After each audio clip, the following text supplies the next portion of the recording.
Today is Black Friday, November 26, 2021. A lot of crazy stuff has happened on these Black Fridays, eh?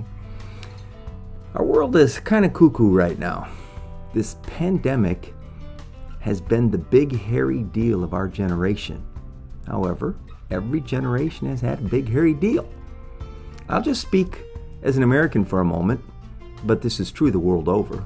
Revolutionary War, Civil War, women's suffrage, the atom bomb, separation of church and state. This isn't the first time America has been in a polarizing panic. The reason why is perfectly clear. 1 Peter chapter 4, verses 7 and 8. The end of the world is coming soon. Therefore, be earnest and disciplined in your prayers. Most important of all, continue to show deep love for each other, for love covers a multitude of sins. In the past 2 years, we have seen the worst of humankind, and yet at the same time, something holy is emerging. People are responding to hate by choosing to love. It's inspirational. But now, it's time for me to make that personal.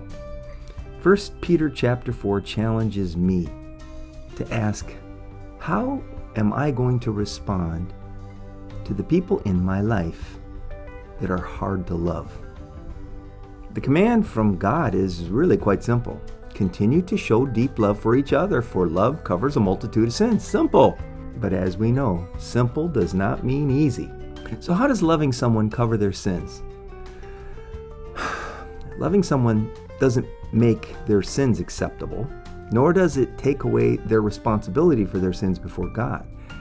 But what the word is saying here is that you can choose to love someone, and that love will help you to forgive them for any wrongs they've done, especially the ones done to you. Love covers unkindness, selfishness, even rudeness. It doesn't take away accountability, but it does take that burden off you, and I guess give it to God where it belongs. Like I said, it's simple. It's just not easy. We've all got people in our lives that are hard to love, mostly because they don't really seem to love us. But what's easier? To constantly judge them, be hurt by them, or feel you have to justify them or fix them or understand them or convince them or tolerate them? Or just to love them and leave the rest to God? We're not the first people to struggle with God's command to love others. What God is proposing is radical and it goes against our instincts. However, we need to wake up to the fact that resenting people, it doesn't get us anywhere. Choosing to love is transformative. Choosing to love is also our way of being obedient. Love makes up for practically everything. Love changes practically everything. Unless we forget, Jesus didn't just say this, he lived it. Jesus loved people to death. His love literally was enough to cover my sins. He chose to love me, and it changed me. Choosing to love can do the same thing for you. The end of the world is coming soon.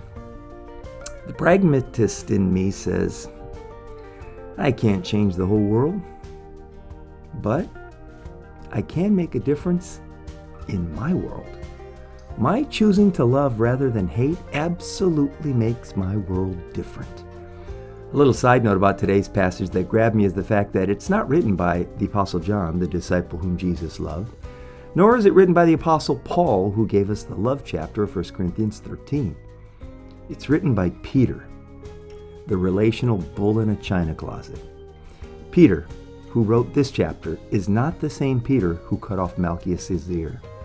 Love covers a multitude of sins was written by a changed man.